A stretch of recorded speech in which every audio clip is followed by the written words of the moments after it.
Nakalata po yung grupo ng Spark na may partisan agenda, yung Office of the Ombudsman.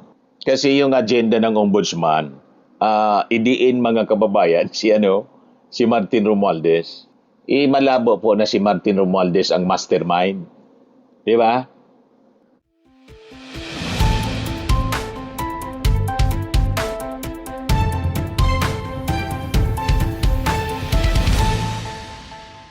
Hello po mga kababayan, si Dante Marabilia. So pag-usapan ulit natin ito mga issue sa flood control.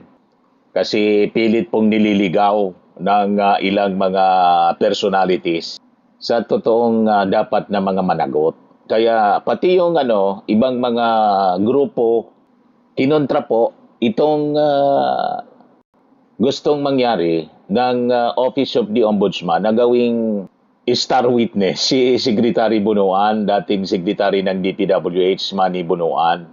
Yan sabi dyan, from accused to witness, report ng Manila Bulletin. Group rejects Ombudsman's move to make ex-DPWH Chief Bunuan as state witness.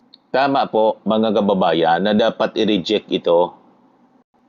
Huwag dapat na gawing state witness itong si Manny Bunuan. O sabi dyan, in a statement, Samahan ng Progresibong Kabataan or SPARC said making Bunuan a state witness rewards bad behavior. Correct. So sabi ng grupo, the group also pointed out that the testimonies of former DPWH officials Henry Alcantara and Bryce Hernandez are enough to prove the alleged irregularities surrounding the controversial agency's projects. It was already unacceptable that Bunuan be given special treatment in Camp Crame of all places, while starving and struggling Filipinos arrested on petty crimes have to endure immediate and arbitrary arrest by the police, sabi po ng SPARC. Now he also stands to get off basically scot-free so long as he cooperates with the Ombudsman for its clearly biased and partisan agenda. Nakalata po yung grupo ng SPARC na may partisan agenda, yung Office of the Ombudsman. Kasi yung agenda ng Ombudsman, idiin mga kababayan, si Martin Romualdez. Malabo po na si Martin Romualdez ang mastermind. Di ba? Kaya pag-usapan natin po itong sabotahe na nangyari po sa Bulacan. The Floodgate Money Trail from Bulacan to Secretary Bunuan and Amina Olaybar in between. Base mismo mga kababayan sa testimony ni Yosek Bernardo. And in fact, ito po yung balita noong March 31, 2026 as reported by Philippine Star. Ayan Bersamin Olaybar face flood control raps. Sabi diyan, graft and corruption charges have been filed against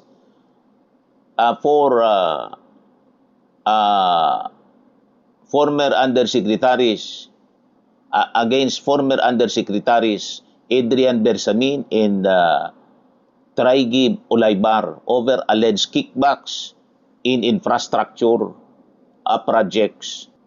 Filed before the Ombudsman, the complaint accuses the two former officials of receiving billions of pesos in kickbacks, including 8 billion in alleged payments to President Marcos. Ginamit po pati yung pangalan ng ating Pangulong Bongbong Marcos, kaya nag-react yung ating Pangulong Bongbong Marcos kanina sa press con. Kung ako niya sangkot dyan, bakit pa ako nagpa-imbestiga? Tama. Yan pakinggan natin. Yeah. Kung hindi ko sinabi yung sinabi ko sa SONA, wala tayong pinag-uusapan na ganito. Correct. I'm the one who exposed all of this. And I'm the only one that has started to do anything about this. Bakit? Ang mga nakaramba na Pangulo, may nakita ba kayong ginawang ganon? Meron ba silang kinulong? Meron ba silang pinost na account? Meron ba silang mga investigasyon na ginawa? Wala. Sa akin lang. Tapos sasabihin, ako daw ang may kagagawan. Kung talagang racket ko yun, ba't ko sisirain yung racket ko? Di ba? That makes absolutely no sense. So, because selected. Malinaw na. Ginamit ng mga officials niya yung pangalan ng ating Pangulong Bongbong Marcos para makapang-racket. Di ba? Walang sasantuhin yung ating Pangulong Bongbong Marcos. So itong flood control scam, mga kababayan, ay itinuturing siya na isa sa pinakamalaking iskandalo ng sistematikong pagnanakaw sa pondo ng bayan sa kasaysayan po ng infrastruktura sa ating bansa, sa Pilipinas. At ang nagpaimbestiga nito, yung ating Pangulong Bongbong Marcos, na pilit na binabaliktad nila. So sa pagitan, mga kababayan, ng 2022 at 2025, naglaan ang ating gobyerno ng 548 billion pesos para sa flood control sa buong bansa. So mula rito, nakakuha yung Central Luzon ng 98 billion pesos, kung saan po yung lalawigan ng Bulacan ang nakasungkit ng pinakang malaki na hati, 44 billion pesos. Ganon kalaki. So sa kabila ng bilyon-bilyon na pondo, mga kababayan, napatunayan ng Commission on Audit at ng Independent Commission on Infrastructure na binuo ng ating Pangulo, na ang pondo ay napunta sa mga ghost projects, kaya galit na galit yung ating Pangulo. Mga proyektong idiniklara na 100% completed pero wala man pala. At binayaran ng buo. Pero wala naman na itayo, mga kababayan. Ghost projects nga.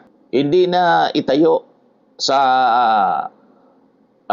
aktual at aprobadong lokasyon sa Bulacan. So habang ang mga bayan, mga kababayan ng Kalumpit, Hagonoy, Bukawi, Pandi, at saka yung Balagtas nananatiling lubog sa baha, ang pera ay dumaan, mga kababayan, sa masalimuot na money trail patungo po sa bulsa ng mga tiwaling opisyal ng gobyerno. At siyempre, yung mga paborito nilang mga contractors, gaya ng Wawaw Builders, Sim Construction, yung mga narinig na ninyo, binanggit ng ating Pangulo, 15 contractors. At saka yung St. Timothy Construction Corporation na pag-aari po ng mga diskaya. Ngayon, paano nadawit itong si Manny Bonoan? At siya formal na kinasuhan ng plunder at graft ng National Bureau of Investigation sa Department of Justice at tinarap ang mga kaso sa Sandigan Bayan kung saan siya po ay sumuko. Noong November 2025, formal kasi siyang inirekomenda, mga kababayan, ng ICI na kasuhan dahil sa kanya pong kapabayaan sa 72.4 million ghost project, yung Riverbanga Protection Project, at yung karagdagang 95.04 million na peke na flood control project sa Bukawi, Bulacan. Sa mga pagdinig, mga kababayan, sa Senado, ipinahayag na inaprobahan ng DPWH Central Office ang mga huling sandaling insertions sa pambansang budget na nagbigay daan, mga kababayan, sa monopoly ng iilang contractors tulad po ng Wawaw Builders na pagmamayari ni Mark Alan Arevalo na nakakuha po ng 85 na flood control contracts, napakarami, na nagkakahalaga ng halos 6 billion pesos. So sa ilalim, mga kababayan, ng batas, ang depensang reliance of subordinates ay hindi po sapat. So bilang pinuno ng DPWH, may legal na command responsibility itong si DPWH Secretary Manny Bonoan. So ang pagpirma po sa mga disbursement voucher at saka contract agreement para sa mga proyektong napatunayan ng satellite imagery at saka physical audit mismo ng COA na mga non-existent, ghost nga nangangahulugan po itong gross neglect of duty at pagiging mastermind sa kriminal na sabuatan o kung sa Ingles, conspiracy to commit plunder. Kasi po, kung wala yung kanyang pirma at kapabayaan na ang tingin natin, hindi man talaga kapabayaan, talagang sinadya itinago nga po yung coordinates, kaya galit na galit si galit na galit si Ping Lacson sa kanyang privilege speech. Purposely niya, nilinlang ni Manny Bonoan yung ating Pangulo kasi mali yung coordinates na pre-provide niya. Para i-cover up yung krimen, mga kababayan. Kung wala po yung kanyang pirma at sabi kapabayaan, hindi po ma-release yung bilyon-bilyon na pondo, tama? Yun ang sinasabi na punto, mga kababayan, itong mga grupo. Bakit gagawing star witness? Ganon din yung punto ni Attorney Roy, mga kababayan, sa interview ng Billionaire News. Ngayon, paano na dawit o idinawit si dating Budget Secretary Amina Pangandaman? Nadawit si dating DPW Budget Secretary pala, Amina Pangandaman, kaya napuwersa siya na umalis. Matapos po na mabunyag sa investigasyon ng Senado, na ang DBM mabilis ang nagpalabas ng bilyong-bilyong piso para po sa flood control project sa Bulacan sa ilalim po ng tinatawag na unprogrammed funds at mga huling sandaling insertions na nangyari po sa BICAM na ipinasok po ng mga mambabatas sa GAA, General Appropriations Act. Pinuna, mga kababayan, ng mga kritiko at saka ng mga mambabatas ang mabilis na pag-aproba ng pondo kahit wala po na lehitimo na mga feasibility study. At sa gitna ng kontrobersya ng Cabral Files, isa pong listahan ng mga questionabling mga proyekto.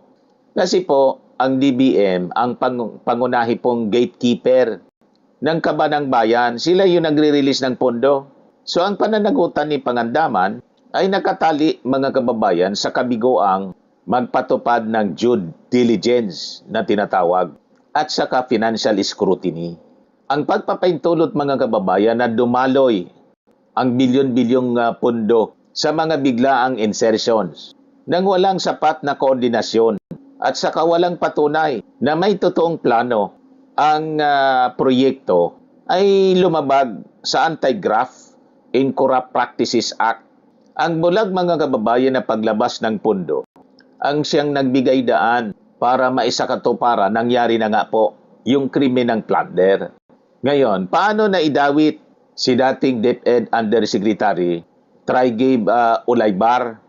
Si Ulaybar nakalagka dito sa kontrobersya na to, sa iskandalo, matapos siya pong direktang pangalanan mismo at itag sa supplemental affidavit ni dating Yusek Bernardo sa investigasyon na ginawa sa Senado. Ayon, mga kababayan, sa testimonya, bago pumasok sa DepEd, si Ulaybar ay pumasok, nagtatrabaho sa tanggapan ng isang mambabatas at nagsilbing pangunahing na conduit o bagman na tumatanggap ng mga porsyento o commitments na nagkakalaga ng milyon-milyong piso mula sa bilyon-bilyong flood control fund, flood control allocation na para sa Bulacan. Ganon yon.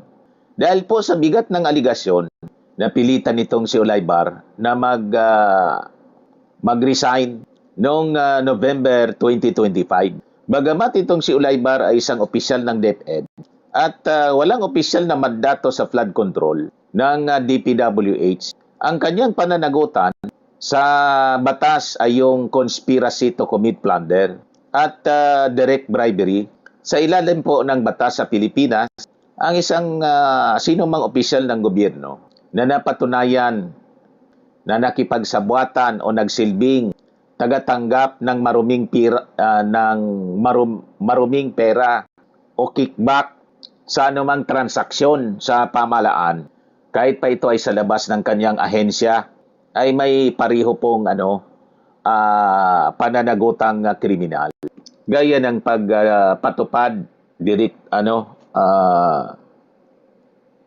direktang nagpapatupad ng proyekto. So ang kanyang pangalan lumitaw po sa affidavit bilang isang bagman o tagatanggap ng komisyon na tuluyang nagpabagsak sa kanyang kredibilidad bilang isang lingkod bayan.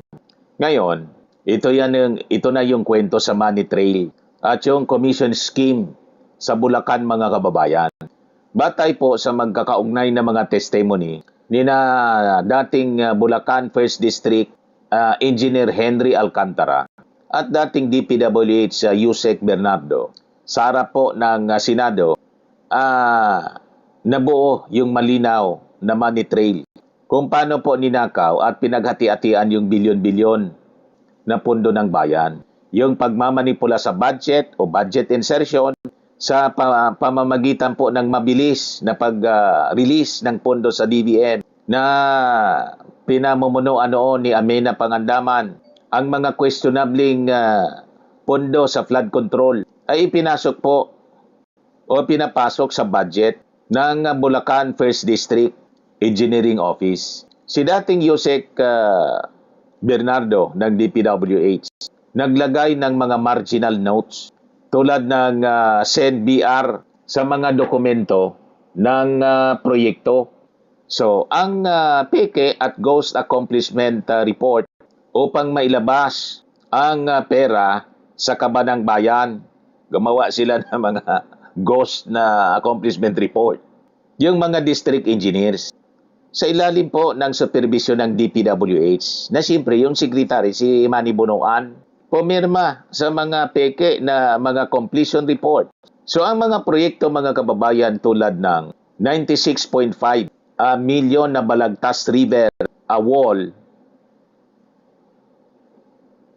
binayaran po ng buo, ngunit natuklasan po mga kababayan ng COA na ito'y itinayo sa ibang location na hindi po tumutugma sa aprobadong plano o kaya tuluyang walang istruktura o talagang mga ghost projects. Ngayon, dito na tayo sa pag-deliver ng mga kickbacks. Yung cash payoff at saka yung paggamit ng mga armored vans para sa pag-deliver ng limpak-limpak na salapi.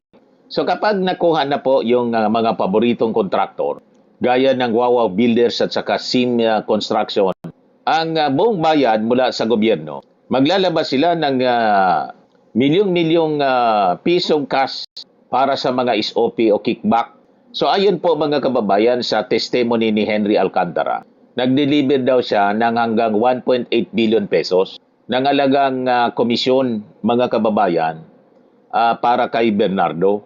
Ang mga nakaw na yaman na ito ay nilagay nila sa mga kahon. Nilalagay nila sa mga kahon. Halimbawa, yung 4 hanggang 5 kahon na may lamang 90 million pesos na commitment fee. Yung mga pinakita po na mga pictures at binabiyahin nila gamit yung mga pribadong sasakyan o mga armored van. Patungo mga kababayan sa mga tagong basement, parking ng mga kilalang hotel sa Maynila. Gaya po ng Diamond Hotel o kung hindi sa mga tirahan sa Makati at Magallanes para hindi matrace ng mga bangko. Ngayon dito tayo sa kwento ng pag-ati-ati ng pera. Ang dambuhalang cash na to ay pinag-ati-atian. Sa opisyal na testimonya mga kababayan ni Yusek Bernardo, ang commitment umaabot sa 20% hanggang sa 25% ng kabuang halaga ng proyekto para sa mga nakikibahagi na mga opisyal. Abang si Ulaybar ay idinawit bilang tagatanggap ng bahaging 15%, commitment share para sa mga proyektong nagkakahalaga ng 2.85 billion pesos.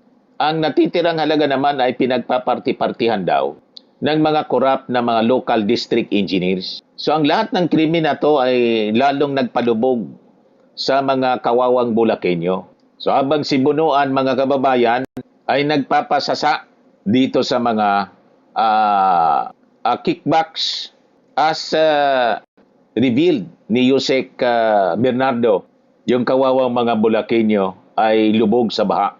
Paulit-ulit sila na nagiging biktima ng matitinding pagbaha sa Bulacan. Ang pondong inilaan para protektahan yung kanilang buhay at mga ari-arian, naging daan lamang para sa luho ng ilang mga individual. Pagkatapos, sasabihin na gagawing star witness, kaya kinontra po ng ilang grupo. Hindi niya maaari ang ganyan. So ito ay isang tahasang pagtataksil sa tiwala ng publiko na nagpapakita ng kawalan ng moralidad at integridad sa pamamahala.